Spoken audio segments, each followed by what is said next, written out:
안녕하세요. 회계사지만 김영석입니다. 오늘은 그간 엄청난 흥행을 불러일으켰죠. 귀멸의 칼날에 대해서 얘기를 해보려고 하는데요. 이 전 세계적으로 어마어마한 매출을 올렸는데 과연 막대한 돈은 어디로 흘러갔을까요? 밤을 새워서 이 애니메이션을 제작한 제작사일까요? 아니면 이 세계관을 창조한 원작자일까요? 사실 본론으로 들어가기 전에 직업병처럼 하나 궁금한 게 있었는데 바로 이 우부야시키 가문이죠. 이 귀살대를 운영하는 이 우부야시키 가문이 돈이 얼마나 들까라는 게 굉장히 궁금했어요. 이 최정예 요원인 주들에 대한 야간 수당, 그 다음에 위험 수당까지 포함한 인건비, 그 다음에 일반 전투원, 그 다음에 사후 지원 부대인 은 같이 많은 인원을 이제 데리고 있고, 또 그리고 일륜도라는 검을 만들 때 특수한 광물로 만들잖아요. 이 광물에 관련된 원재료비, 그 다음에 또 검을 만들기 위해서 도곡마을로 보내는데 여기 장인들이 대부분 숙련된 장인들이에요. 이 외주비는 또 얼마나 많이 들까? 이 흥미로운 좀 귀살대 운영 비용에 대해서 궁금하신 분들이 좀 많다면 별도의 컨텐츠에서 다뤄보도록 하겠습니다. 그럼 다시 이제 본론으로 좀 들어와서, 지금 귀멸의 칼날 무한성편이 끝난 지가 언젠데 이제 얘기하냐, 이렇게 얘기하시는 분들도 있을 텐데, 사실 수익 배분하고 돈을 얼마나 벌었는지는 개봉 후에 어느 정도 시간이 지나야 집계가 돼요. 그래서 조금은 늦었지만 우리가 화염의 호흡으로 한번 마음을 불태워보도록 하겠습니다. 가장 최근에 개봉된 귀멸의 칼날 무한성편이 역대급 매출을 벌었다고 하는데요.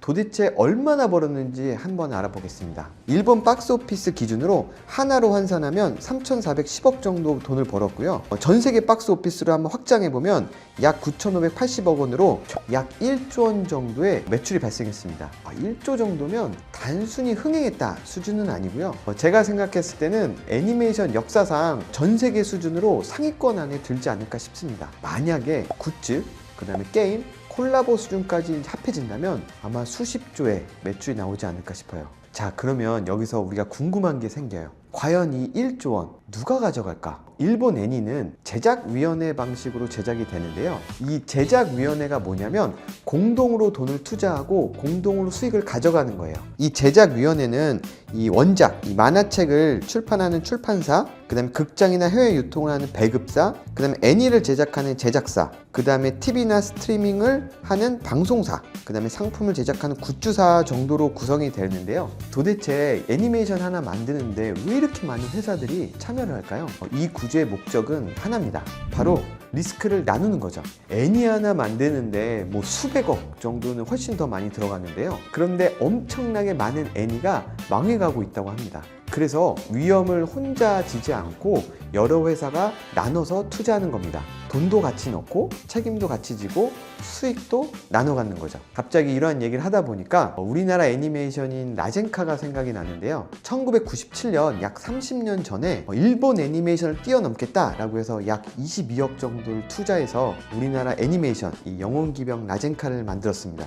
약 3, 4개월 동안 모든 방송사 신문에서 이 라젠카에 대해서 홍보를 했고요. 이 주제곡도 그 당시 최고의 인기 가수였던 고 신해철 가수가 속했던 넥스트에서 노래를 불렀습니다. 결과는 어떻게 됐을까요? 저도 이제 1화만 좀 기억이 나고 많은 사람들의 머릿속에서 사라졌습니다. 대신 이 라젠카의 주제곡이 엄청 흥행했는데요. 라젠카 노래 중에 라젠카 세이버스라는 노래가 있어요. 라젠카 세이버스라고 해서 이 노래처럼 라젠카가 이렇게 지구는 지켰지만 투자자는 지키지 못했고요. 노래 중에 해에게서 소년에게 라는 노래가 있는데요. 너의 날개는 펴질 거야 라는 가사가 전 기억에 남는데 결국 투자자의 날개는 피지 못했습니다. 그럼 다시 본론으로 들어와서 이 제작위원회 중에 누구의 몫이 가장 클까요? 사람들은 이 원작자를 이 애니메이션의 주인이다 라고 생각하는 경우가 많은데, 놀랍게도 원작자는 계약상 지분을 가져가지 않습니다. 지분이라는 거는 투자한 금액만큼 이익을 배당받는 거고요. 로열티란 권리 사용에 대한 사용료를 지칭하는 단어인데요.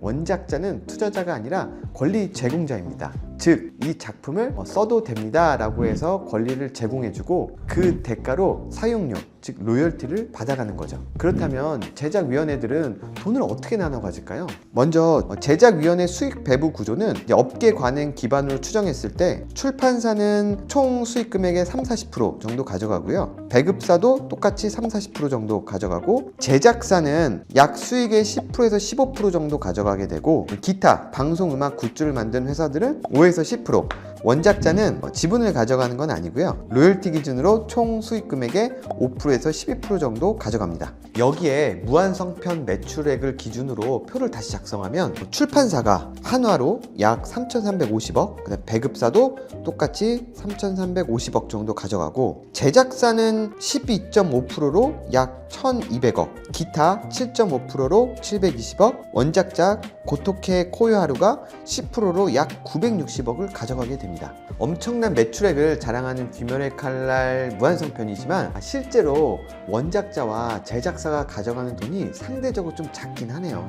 그러면 실제로 누가 더 적게 가져갈까요? 원작자는 또 다른 이익이 있습니다. 바로 만화책 인세예요. 이 귀멸의 칼날 만화책의 총 누적 발행 건수가 2억 2천만 부라고 하는데요. 권당 정가를 생각하면 이 매출 또한 1조에 달하게 됩니다. 일반적으로 만화책에 대한 인세가 10% 정도 되는데 1조에 대한 10%, 약 1,000억을 원작자가 가져가게 되는 거죠. 그에 비해 사실 제작사는 제작위원회에 들어가지 못하는 경우도 굉장히 많고요. 다른 회사에 비해서는 수익이 좀 적긴 하네요. 그럼 출판사랑 배급사가 약 100% 중에 70%를 가져가는데 왜 이 두 사람이 돈을 많이 가져갈까요? 이건 누가 잘했고 누가 못했고의 문제가 아니고 누가 어떤 역할을 하냐에 따라서 결정이 됩니다. 애니메이션 산업에서는 돈을 먼저 쓰는 쪽이 더 많은 위험을 가지고 가게 됩니다. 이게 바로 하이리스크, 하이리턴이죠. 출판사부터 보면 이 귀멸의 칼날이 만들어지기 전까지 여러 해 동안 투자가 발생하게 됩니다. 연재가 잘 될지도 모르는데 작가 비용이나 편집 비용이 계속 발생을 하고 인세와 마케팅 비용도 계속 발생합니다.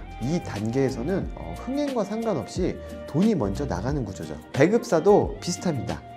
영화가 개봉되기 전에 이제 극장 계약, 그다음 광고, 그다음 해외 배급 준비 등 여러 비용이 먼저 들어갑니다. 관객 수가 많든 적든 이 비용은 먼저 지출되는 거죠. 그래서 정리해보면 흥행이 잘 되면 출판사와 배급사는 많은 돈을 벌고요. 만약 기대만큼 성과가 발생하지 않는다면 출판사와 배급사가 그 부담을 안게 됩니다. 이런 구조 덕분에 대규모 프로젝트가 가능해지고 우리가 알고 있는 귀멸의 칼날이 세상에 나올 수 있게 된 거죠. 이제 마무리하자면 귀멸의 칼날 극장판 무한성편 총 매출액에서 제작사와 원작자가 가져가는 비중은 생각보다 좀 낮다. 오히려 출판사와 배급사가 약 70% 정도의 수익을 가져간다. 그런데 저는 가만히 앉아서 돈을 벌 수 있는 이 원작자가 좋은 것 같다. 이게 결론입니다. 재밌게 보셨는지는 잘 모르겠지만 일본 애니메이션을 좋아하는 저한테는 굉장히 좀 재밌는 촬영이었어요. 앞으로도 다양한 주제로 콘텐츠를 만들어 보겠습니다. 오늘도 시청해 주셔서 감사합니다.